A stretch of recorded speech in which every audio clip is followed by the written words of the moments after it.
It's a windy day, but I wanted to show some of the improvements we made on the land so far.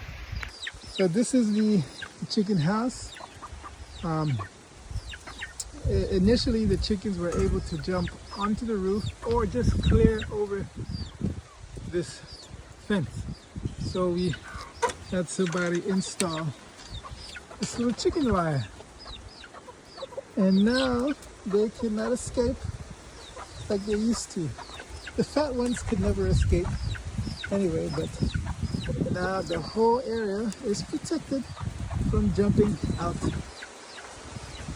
So now we can do our agriculture and keep them locked. I can keep you locked away, rooster.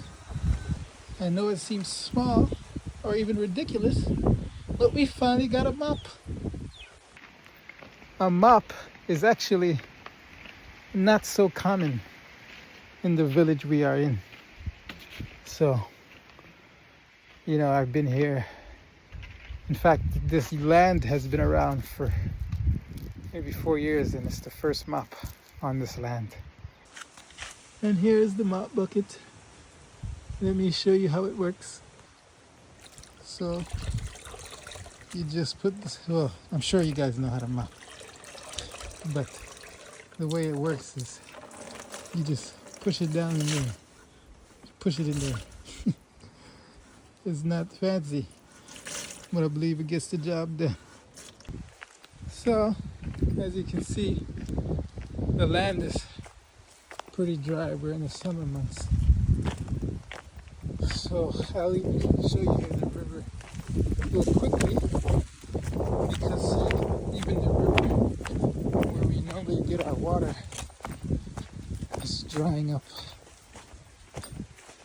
Sorry for the shaking, but right now this is pretty dry. As you can see, the sand is, you can get to the sand pretty easily, and it's pretty dry. We still got some water flowing, but this water is not the best water. When it comes out yellow. So I wanted to drill a well, but the well is very expensive. But we have another option, and I found it. It was by a miracle.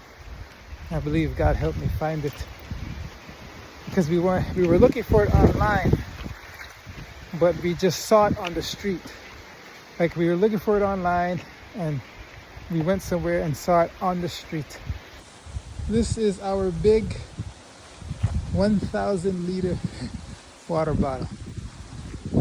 Okay, I left it open.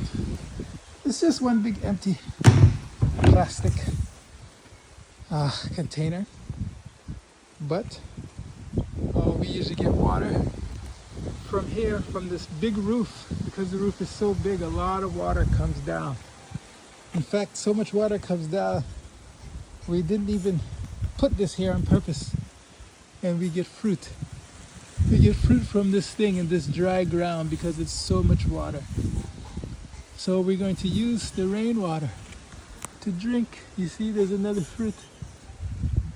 You're just hanging. So we are starting a little area for tomatoes. We hired some workers, so I'm going to show you what they're doing. This one, I'm so happy, they are digging out a tree. These workers here, and then these workers are digging the trenches for the tomatoes. Okay. Right now they're breaking up the soil lower, deeper. And this is a spiritual lesson we can learn from this. Jesus has to break up the soil, the stony hearts that we have, that he can plant his seeds. So this root is all the way over here, and it takes 3 men to pull out the roots.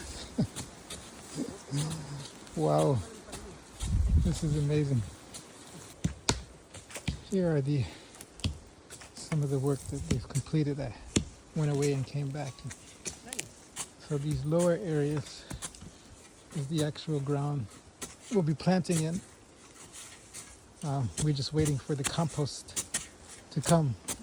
We'll put a layer of compost in that hole. We'll put some of the dirt back in the hole, and then that'll be our planting. Back to the top of the mountain. I wanted to show you a couple more things before we wrap up this video. We got 5 truckloads, well not truckloads, more like, well they call it a, but it's like a small, very, very small tractor kind of thing with a cargo area space. And we got 5 of those, and I think this is maybe 2, 3, maybe 3, and then 2 are further up the hill. But we're gonna use this. This is pretty much gold for the garden. Gold for the garden. We need to use it fast because it's dry now, but it's very rich in nutrients. And we started to dug rings around these plants and added compost. I put back some dirt on top to keep it from getting bad. So we made a lot of progress in a few days. Oh, here's our pile of weeds that we pulled out of the ground. Now these are not just any old weeds. What is it?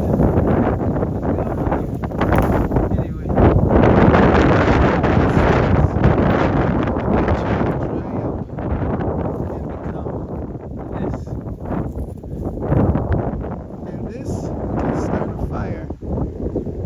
better than most plants.